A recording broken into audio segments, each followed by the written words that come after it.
Nah, tahukah sobat-sobat sekalian bahwa gunung-gunung seperti Gunung Slamet dan Gunung Bromo merupakan hasil dari pergerakan lempeng tektonik? Selanjutnya, sungai. Sungai adalah aliran air alam yang terbentuk karena adanya curahan air dari air hujan.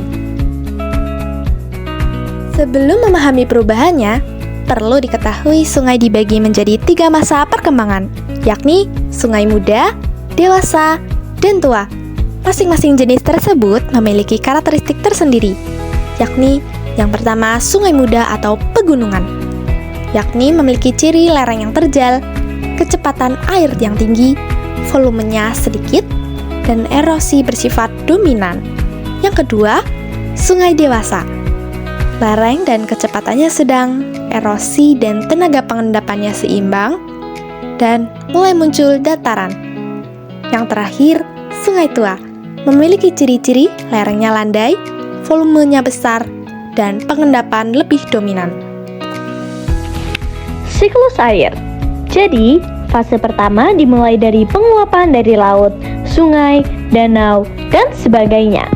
Kemudian terangkat ke udara dan berkumpul di ketinggian tertentu, lalu jadi pengembunan atau kondensasi.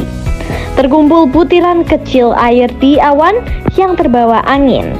Setelah menampung cukup banyak air, awan akan menjatuhkan seluruhnya dan terjadilah hujan.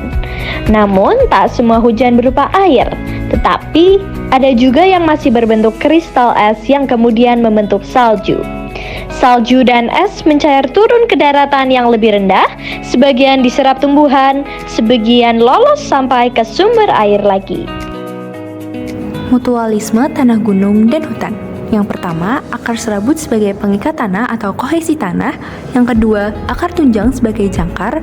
Yang ketiga, evapotranspirasi sebagai penata air di sekitar akar agar tidak jenuh. Yang keempat, menahan energi hujan dengan kanopi dan serasahnya. Dan yang terakhir atau kelima, menahan laju air permukaan dan meresapkan ke dalam tanah. Perubahan hutan dapat menyebabkan efek domino. Seperti misalnya saat hujan deras, kemungkinan dapat terjadi banjir yang akan mengerosi gunung. Suplai air sungai berkurang, makro atau mikroorganisme migrasi ke pemukiman.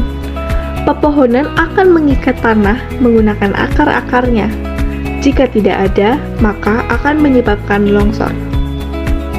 Nah, selanjutnya yang harus dilakukan untuk hutankan gunung, selamatkan air dan tanah, yakni membangun zona 1, 2, dan 3 resapan. Kawasan 1 merupakan kawasan resapan mutlak yang hanya berfungsi sebagai resapan air. Hanya diperuntukkan hutan alam, dan jika hutannya gundul, diperlukan reboisasi. Kawasan zona 2 merupakan kawasan resapan terbatas yang bercampur dengan masing-masing rumah penduduk yang dibangun sumur resapan. Dapat menggantikan peresap alami yang rusak ataupun hilang.